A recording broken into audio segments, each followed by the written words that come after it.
And that was the first statement. What about the 6 million Palestinian refugees who want to return? That was the very first question. I hear it all the time. I hear sometimes people say, until every one of the 7 million go back, we won't accept the settlement. Okay, but I think that's people talking on behalf, in a way, of them. I mean, talking to Palestinian refugees, some of them know there's also a compromise. Some of them would like to return, Fine. some of them... And I think Palestinians are perfectly reasonable. And I think a reasonable resolution of the conflict is possible. But when you start inflating the numbers, I don't know what you're trying to do. Do you want to resolve the conflict? Or do you want to create terror in the hearts of every Israeli? What are you trying to do? What are you trying to accomplish? The way I view it is that they don't want to inflate the numbers, and the conflict has been on the two-state basis since Arafat accepted it in the late 70s. No, I don't agree. The conflict has been on a two-state basis since 1947, when there was a partition resolution. Okay. And when Arafat in 1988 announced a Palestinian statehood, he referred back to the partition resolution. He says, I am making this claim on the basis of the unfinished business of 1947. So let's say, yeah, it's been since 47 about the two-state solution, but an international law has repeatedly said that the two-state solution was the right settlement. Mm-hmm. But it hasn't happened. So I think the fact that it's not inflating the numbers, saying that there's like 7 million Palestinians, they are Palestinians, citizens of Israel. I have no doubt about that. And I think my problem is that I agree about being pragmatist, but when pragmatism doesn't work, what do you do? And in the solidarity movement that I'm not sure you call the solidarity movement a cult, but you referred to a cult, maybe talking about the BDS movement. I do think that the cult is not a little, it's actually getting bigger. Maybe it's not, and the BDS movement has actually, with its flaws maybe, succeeded in grasping people's attention and students. Frank, and it's we have to free ourselves of illusions. When I don't know how old you are, but when I was a young man, I was a Maoist, And we always thought our movement is growing. 6,000, 8,000, we're growing, What you call growing, how many people are you really reaching? Are you reaching a mainstream public? I don't think so. I mean, it takes time, but I think, for example, like this Israeli Apartheid Week starting in a few weeks, end of February. Mm-hmm. And I'm not an organizer of this, but I know lots of people that organize it. And this year, there's 27 countries involved, loads of campuses that never touched it. And I think if the students start to get involved, sometimes the students can influence their parents, and then. So I think it's a small process, but I think the BDS movement is helping actually making the movement a more global movement. I said clearly. I think the solidarity movement has the right tactics. I support the BDS, but I said it will never reach a broad public until and unless they're explicit on their goal. And their goal has to include recognition of Israel, or it's a non-starter. It won't reach the public, because the moment you go out there, Israel will start to say, what about us? And they won't recognize our right. And in fact, that's correct. You can't answer the Israelis on that, because they're making a statement that's factually correct.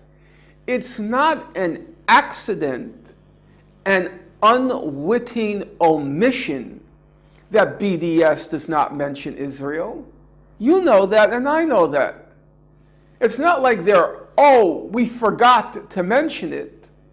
They won't mention it because they know it will split the movement, because there's a large segment of the movement, component of the movement, which wants to eliminate Israel. But I think, again, talking in terms of eliminating Israel, it scares people because they don't understand what eliminating Israel means. It doesn't mean bombing. And the BDS movement is clear about like Israeli Jews living in the Frank, there's a law. You say you want to enforce the law. BDS says we're rights-based. Okay? Is Israel part of the law or not? When the International Law Court of Justice made all of its findings in its advisory opinion, one of its findings was the June 67 border is Israel's legal border. That is Israel. That's the law. How can you claim that you want to enforce the law and omit that aspect of the law? The two-state solution, we know that the facts on the ground, mainly because of Israel, like for example building in the E1 zone, are going to make the two-state solution pretty much impossible. No, so it's not true. I will talk about it at length tonight. I'm going to go through the maps. Okay. And then you'll judge for yourself. It's so intertwined. For me, like the two people are so intertwined that now the one state already exists and it's there. No, Frank, if what you were saying were true, of course I'd have to agree with you. But I don't think it's accurate. And you'll just, if I don't know if you're staying to hear me tonight.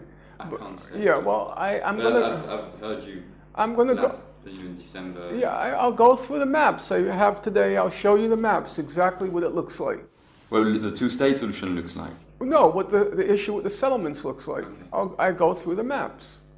And I brought them along this time, and they'll be on the screen, and you'll be able to judge for yourself. The problem is people are all over the place. When you say it's practically possible, then they say they're ideologically against it. And if you say it's ideologically, you will never be able to reach a public with it, then they say it's practically impossible. Because they don't want to recognize Israel. So it's like every kind of excuse and pretext. I don't see where that's going to go. You know, you talk about BDS, they make all these claims about their victories. All their claims about their victories. Well, you know what? You see these 10 fingers? These more than suffice to count all their victories. There are superfluous fingers here to count all their victories. It's a cult where the guru says we have all these victories and everyone nods their head and nobody sits down to do the arithmetic on their own. I see viola mentioned like 20 times a year. They keep repeating it as if it's a new victory. How many victories are there? Let's not get carried away. I hear them say BDS is the most successful tactic. Yes, it's had some victories, no question about it. But the way people promote it, as if it's proven itself and we're on the edge, on the verge of a victory of some sort, it's just sheer nonsense. It's sheer nonsense. It's a cult. And I personally, I'm tired of it. I went through my cult stage. I was a Maoist. And now when I look back, I'll tell you the truth. There were like two competing possibilities. You can be a Maoist, a Leninist, and all that sort of crap. And you could waste 20 years of your life. Or you could have worked with people like Ralph Nader, like my best friend, Alan Nairn. He was, if you know Alan Nairn, he worked under Nader. And he got a lot of bills passed through Congress. A lot of good stuff, It's nice we have seatbelts. That was Ralph Nader. Airbags. That was Ralph Nader. Thousands of little things that made life, saved millions of lives. I'm not going to be in a cult again. I'm not going through that stage again with the gurus in Ramallah, giving out marching orders. And then if you disagree, they say 10,556,454 Palestinian civil society organizations have endorsed this. Who are these organizations? They're NGOs in Ramallah, one-person operations, and they claim to represent what they call this thing, Palestinian civil society.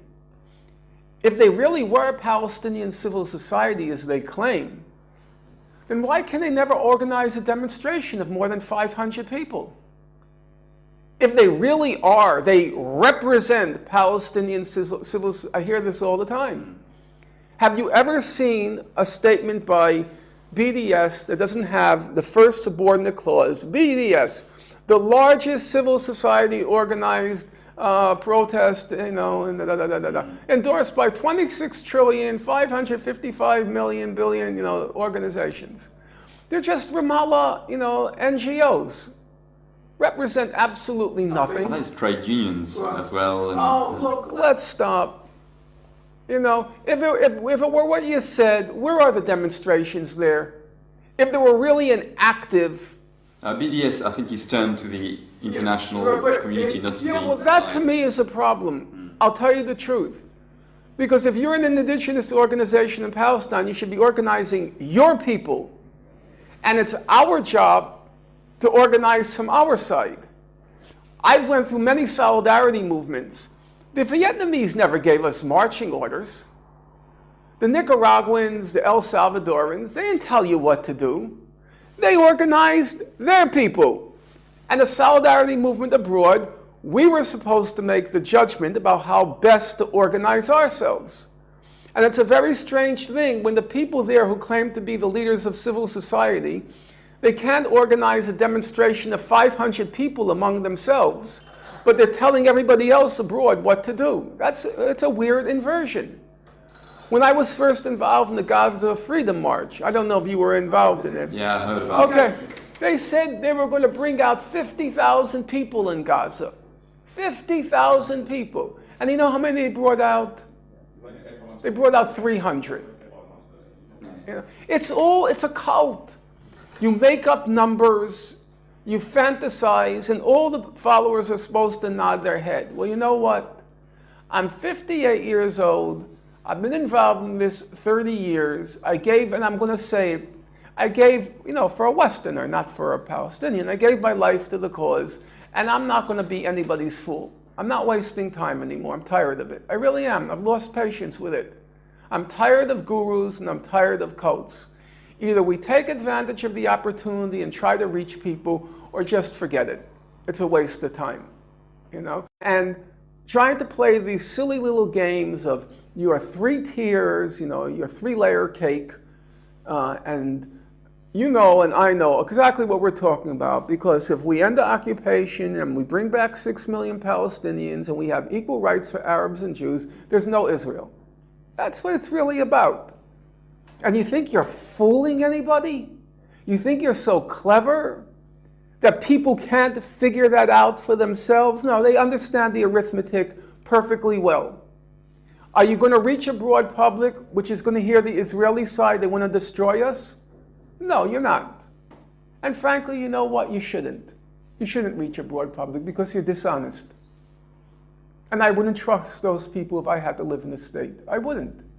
It's dishonesty. And I don't want that kind of leadership. Then at least be honest what you want. We want to abolish Israel, and this is our strategy for doing it. Okay, be straightforward about it. But this kind of duplicity and disingenuousness, we're agnostic about Israel. No, you're not agnostic. You don't want it. Then just say it. But they know full well, if you say it, you don't have a prayer reaching a broad public. That's where the public is now. You're not going to reach them. And it's a waste of time. I can't deal with it anymore. I'm very tired of it. You have an opportunity now. That's what I'll talk about tonight. We have a chance to reach a broad public. People are sick and tired of Israel. They're weary of it. The Europeans, this has gone on too long. This has gone on longer than the 100 Years' War. This crazy Israel-Palestine conflict. It's like the War of the Roses, the 100 Years' War, and everything put together. They're tired of it. We have a chance to reach the public. And if we miss it now, it's criminal. It's criminal. I'm not going to participate in something that's going to squander a historic opportunity, maybe to end it. Hey, it can happen. I just came back from Northern Ireland. They found a settlement. And you talk to Protestants, you talk to Catholics, most people are willing to live with it. You know, there are some people who find it unacceptable, but most people, it's okay. We can live with it. And I think you can find a settlement to Israel-Palestine, which virtually everybody, in particular the Palestinians, they can live with. Perfect? No. Ideal? No. We can live with? Yes. We can find that kind of settlement. It's possible. But the opportunity may just be squandered. And that was the first statement. What about the 6 million Palestinian refugees who want to return? That was the very first question. I hear it all the time. I hear sometimes people say, until every one of the 7 million go back, we won't accept the settlement. Okay, but I think that's people talking on behalf, in a way, of them. I mean, talking to Palestinian refugees, some of them know there's also a compromise. He referred back to the partition resolution. He says, I am making this claim on the basis of the unfinished business of 1947. So let's say, yeah, it's been since 47 about the two-state solution, but an international law has repeatedly said that the two-state solution was the right settlement. But it hasn't happened. So I think the fact that it's not inflating the numbers, saying that there's like 7 million Palestinians, there are Palestinians, citizens of Israel. I have no doubt about that. And I think my problem is that I agree about being pragmatist, but when pragmatism doesn't work, what do you do? And in the solidarity movement that I'm not sure you call the solidarity movement a cult, but you referred to a cult, maybe talking about the BDS movement. I do think that the cult... Terror in the hearts of every Israeli. What are you trying to do? What are you trying to accomplish? The way I view it is that they don't want to inflate the numbers, and the conflict has been on the two-state basis since Arafat accepted it in the late 70s. No, I don't agree. The conflict has been on a two-state basis since 1947, when there was a partition resolution. Okay. And when Arafat in 1988 announced a Palestinian statehood, we'd like to return some of them. And I think Palestinians are perfectly reasonable. And I think a reasonable resolution of the conflict is possible. But when you start inflating the numbers, I don't know what you're trying to do. Do you want to resolve the conflict? Or do you want to create